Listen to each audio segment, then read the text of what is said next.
চায়নারা লাঠি দিয়ে কেন খাবার খায়? চপস্টিকের মজার ইতিহাস চলুন জেনে নিই। এই লাঠিগুলো দিয়ে খাবার খাওয়া, ওরা কি নিনজা নাকি? না ভাই, চীনারা আসলে ওস্তাদ। আর এই দুইটা কাঠি, এদের বলে চপস্টিক। না না, এটা দিয়ে কাঠ কাটে না, বরং খাবার খায়। চলুন একটু টাইম মেশিনে চেপে যায় 4000 বছর আগে। তখনকার লোকজন রান্না করতো ছোট ছোট টুকরো করে, কারণ তখন কাঠ কয়লা খুবই দামি। তো খাবার ছোট হলে বড় চামচ বা কাটার দরকারই পড়ে না। সোজা কথা, ছোট খাবার ছোট টুল। ভাবছেন কষ্ট করে লাঠি দিয়ে খাওয়ার মানে কি?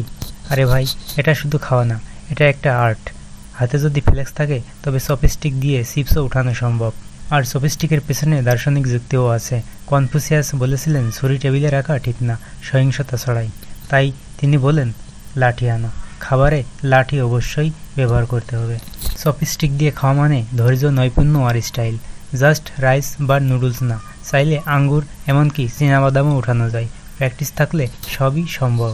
কিন্তু হ্যাঁ, নতুনদের জন্য এটা যেন একটা মিনি অলিম্পিক। তবুও একবার শিখে ফেললে ওই লাঠি দিয়ে আপনি যে কোনো কিছু তুলে নিতে পারবেন, ভরসা রাখুন।